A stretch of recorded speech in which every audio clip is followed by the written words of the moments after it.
the life-giving force for those who worship nature.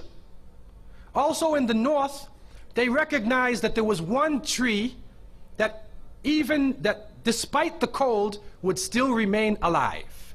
The evergreen tree, the fir tree. And so in some cases they would take this fir tree, believing that there was powers of life within the tree, and they would put it in their homes, set it there and put a light on the top of it, or burn them in the front, or they would make mistletoes and put them over their doorways, a type of what we would call ta'weez or tamima. It is an amulet, and they would hang the amulet over their doors, hang the amulets in their home, hoping that this fir tree, that this so-called life-giving force would protect them from the danger of the winter. And so their ceremonies developed around this, and this went on for hundreds of years. We also find in the ancient northern countries, we find the Druids, and the Druids of the north, and they carried out special ceremonies surrounding the mistletoe and surrounding the fir tree and the beliefs, and they would meet within circular areas, and they had a secretive cult that spread throughout the far northern countries.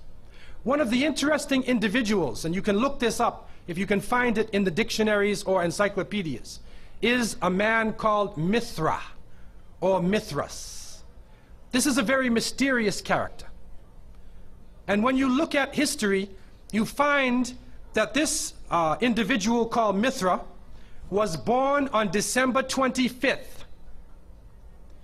His day of the week was the 7th day of the week, that we still call Sunday.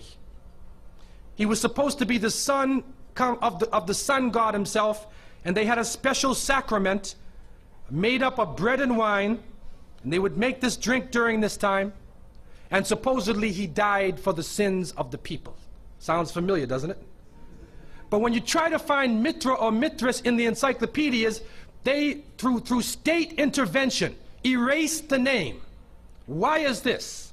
That is because after the time of Jesus, Isa alayhi salam, when his followers, when the message began to spread, and they went north, and you'll see within historical writings that Barnabas, one of his disciples, met a man named Saul or Paul, who later called himself Paul.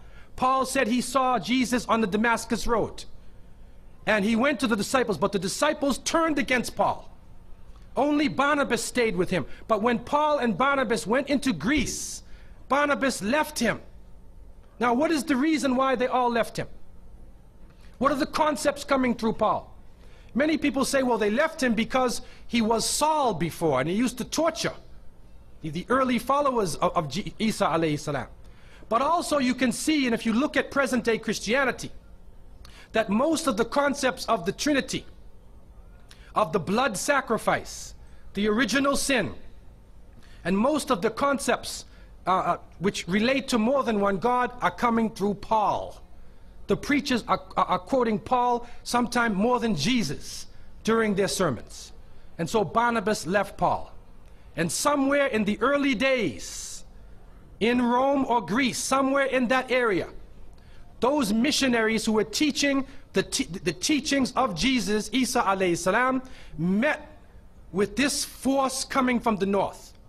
And so you will see in ancient Roman history that in some cases the Roman emperor would go out to the Colosseum, and the gladiators would be fighting each other, and everybody's cheering for the gladiators. Sounds like one of our football games. They would go to the Colosseum, right? And the gladiators would fight. And then if one of the gladiators was down, and they would look at the emperor, should I kill him or not? And if he wanted to kill him, he would say, he would go like that. Right? You know that sign down. If he said keep him alive, he goes like this. You know how we use it today? Yes. Okay? He gives that sign. Okay? One of the terrible things happening during these rituals at the Colosseum is that they would bring the Christians out, literally men, women, and children, and feed them to hungry animals. They would take a hyena or a wolf or a lion and get it hungry and crazy and beat it and throw raw meat at it and then send it out on the people, and they would literally cheer and watch as the animal ripped the bodies apart. This is a terrible culture. Tear the bodies apart. And so somewhere along the line, somebody who couldn't take the torture, who felt that maybe we can win these people over, made a compromise.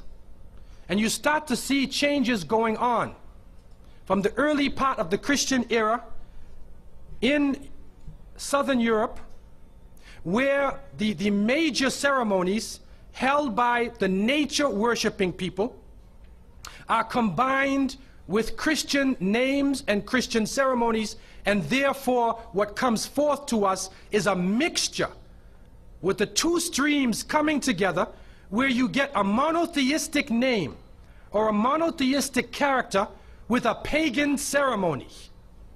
And so the mixture of this together is what is giving us the present day holidays that we see.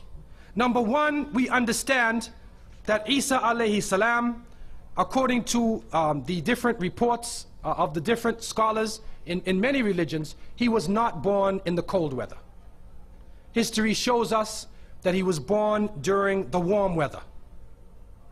Even in the Christian traditions, they have the belief that the shepherds were tending their flocks outside.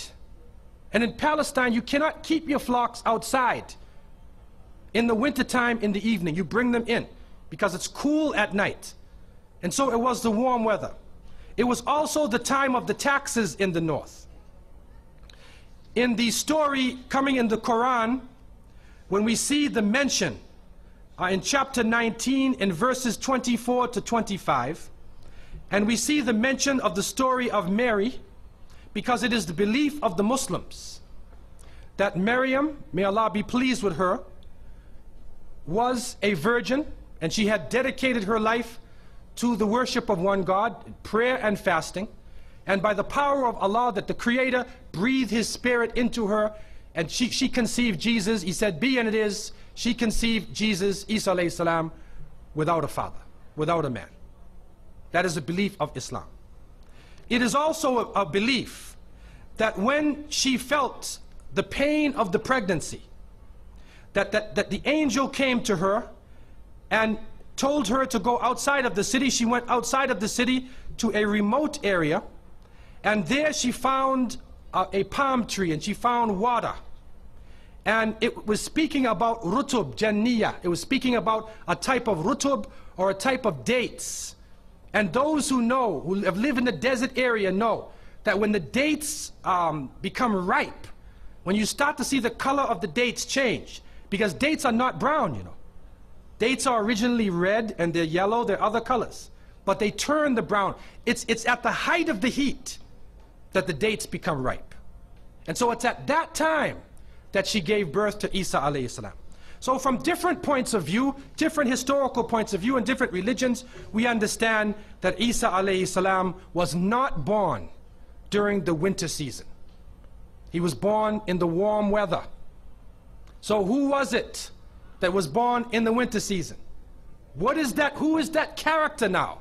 Let us become detectives and try to find out the answer to this problem. Number one, you have to understand this concept of Saturn, the concept of Bacchus.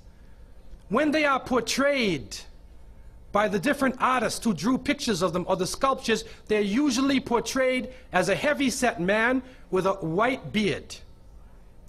And when in the Sistine Chapel, Michelangelo drew his picture, you could see the long flowing beard, and there are actually pictures of this man on a sled being drawn by snakes with wings. Snakes with wings.